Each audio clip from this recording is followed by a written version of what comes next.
One storm continues drenching Texas with torrential rains, and one of the rarest birds in Montana gets a closer look. Also, it's not too early to start thinking about your flu shot. Powered by the Montana Television Network. This is the 10 o'clock news on KPAX, Montana's news leader. Good evening, I'm Augusta McDonnell. We begin tonight on fire watch. Evacuation and pre-evacuation notices have been issued for residents southeast of the Alice Creek fire. That's burning 16 miles northeast of Lincoln. The fire has burned 750 acres and is 50% contained. The Lewis and Clark County Sheriff's Office says the evacuation order is issued in the Evergreen, also known as the Elk Meadows subdivision. An update says around 5 to 6 residences are in that area. Pre-evacuation notices have been issued for residents along roads 434 and 435, along with homes off of Highway 200 between the Elk Meadows or the Evergreen subdivision up to mile marker 102. A Red Cross shelter has been set up at the First Assembly of God Church in Helena on Dodge Avenue. Questions regarding the evacuation and pre-evacuation notices can be directed to the Lewis and Clark County Sheriff's Office at 406-447-8293. There are no longer any evacuation orders in place due to the Lolo Peak fire. Even so, officials ask everyone to remain vigilant in case those conditions change. Authorities have announced that all mandatory evacuation orders in Ravalli County have been lifted near the Lolo Peak fire. Ravalli County Sheriff Steve Holton says that all residents can return home but are urged to be prepared in case conditions change. Missoula County residents who were under mandatory evacuation orders were allowed to go back home on Friday. Staffed fire information will be available in 3 locations now: Super One Foods in Stevensville, Farmers State Bank parking lot in Florence, and the way station in Lolo at the corner of Highways 12 and 93. The Firewise trailer will move from Lolo to Stevensville. That moved this afternoon. A public meeting to discuss the nearly 35,000-acre Lolo Peak fire will be held at 7 p.m. tomorrow at the Florence Baptist Church. Hot, smoky weather is expected to carry on throughout the weekend. Here's meteorologist Russ Thomas with your forecast in the Storm Tracker Weather Center. Russ. Yeah, we kind of escaped today, at least some of that smoky weather. A few spots of Bitterroot Valley dealing with it, but Missoula, a large portion of western Montana, actually got the sunshine without those smoky conditions. It will make a comeback tomorrow. We'll talk more about why coming up in just a few minutes. Right now, we've got our current temperatures: 63 Polson, 66 in Kalispell, 63 Phillipsburg, 60 Missoula. These temperatures are going to drop off pretty quickly. Got calm conditions, of course, clear during the overnight hours. Quick look at our satellite radar. You can see just how dry it is, both in terms of rainfall anywhere in the northeast, but also cloud-free as well, giving you an indication that high pressure is developing and moving overhead. We'll have more coming up. Alrighty, thank you, Russ. Hurricane Harvey has been downgraded to a tropical storm, but has caused destruction across southeast Texas. Weijia Zhang has more from Corpus Christi, Texas. Harvey continues to pound southeast Texas with torrential rain, and the water is rising fast. Ranging from Corpus Christi to the Houston area, perhaps as much as between 20 and 30 more inches of rain could be coming down. There is the potential for very dramatic flooding. The monster storm slammed into the Texas Gulf Coast late Friday night with 130-mile-per-hour winds. The town of Rockport was hit hard. Many homes and businesses are gone, torn apart by the power of a Category 4 hurricane. 75-year-old Elton Jones's house was destroyed. Every room in the house, the roof caved in. They had a clay tile roof. It's all gone. We met Jones at the only open business in town, a coffee shop still with power thanks to a generator. Matthew Otero is the owner. Do you even recognize Rockport this morning?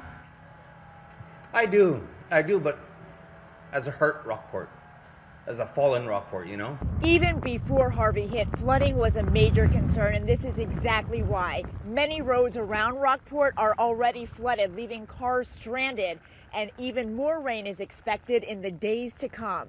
The movement, it is stationary. That is dangerous. We're going to deal with catastrophic flooding from Harvey the next few days. The Coast Guard rescued more than a dozen people who were left stranded when boats started taking on water near Port Aransas, and as many as 50 homes were damaged by a suspected tornado in Missouri City. And another possible twister formed in Cypress, just outside of Houston.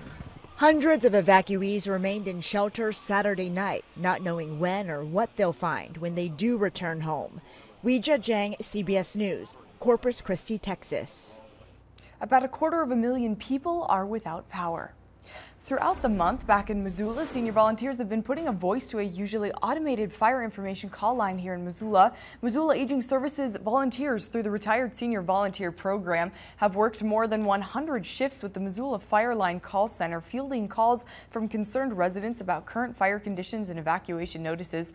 Volunteers say they've stayed busy, fielding up to 150 calls a day during the month of August. I think people need the information, and they can get it from so many different places, you know, off of social media or just hearsay, and this they know is going to be the accurate information. RSVP is one of 3 senior corps programs for adults age 55 and over who use their experiences to help address critical needs in Missoula County. And in this week's outdoor report, Winston Greeley tells us about efforts to learn more about one of the rarest birds in Montana. The black swift nests behind remote waterfalls and flies high beyond human sight, making it Montana's most mysterious bird. When you see a swift, it's just like, it's almost like you're seeing Sasquatch or something, because you're just like, holy cow, it's there. You know, it's like, oh. So that's another one we can write down because we had no idea. For the past 5 years, biologists have been looking for black swift nesting sites in western Montana. These remote waterfall locations are just the beginning to learning more about this secret of bird.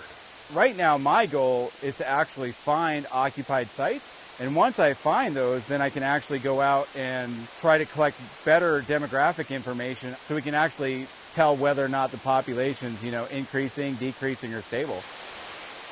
The big question for black swift researchers is, how does a bird that has just one chick, relies on a very specific habitat, and migrates down to South America, survive in today's world? Failed nests because the water dries up and they can't nest, or their nest fails. I mean, they have the potential to potentially crash fairly quickly.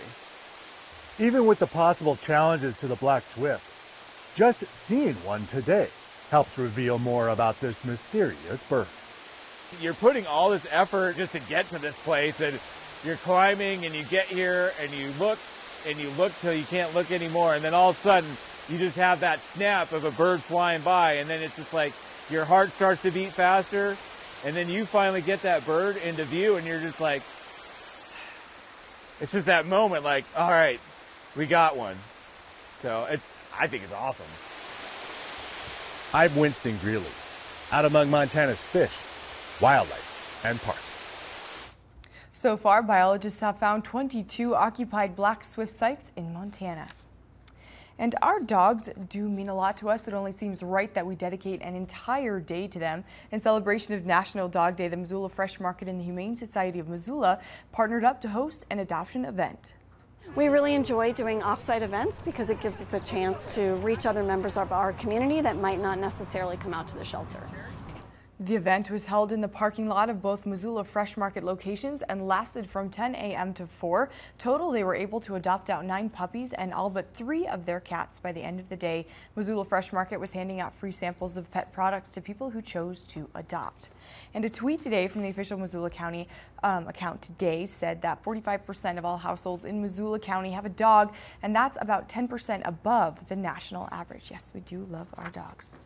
And the River City Roots Festival in downtown Missoula hosted many unique vendors from across the country this weekend. We found one man who is giving dead butterflies a second life.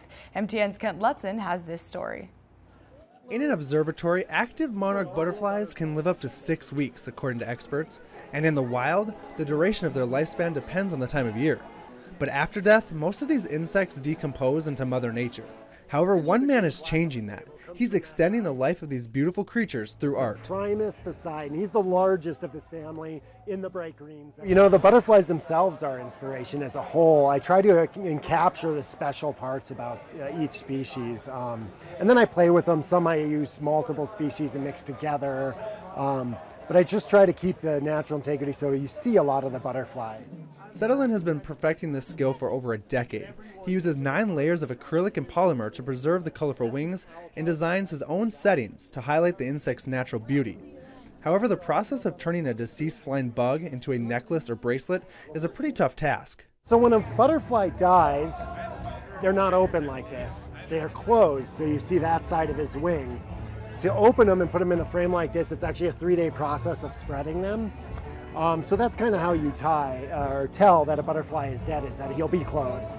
He works closely with butterfly observatories across the globe and pays big money for these dead butterflies, which in return gives observatories some funding to help the reproduction process along. I don't go for the cheapest. I only support observatories that have programs going on that benefit either the people in and around the observatory or, more importantly, the butterflies themselves through releasing of the females and the hatching of their eggs. The little spots you see are actually the reverse of Settlin travels around the country to sell his jewelry, all while keeping the beauty of these butterflies alive.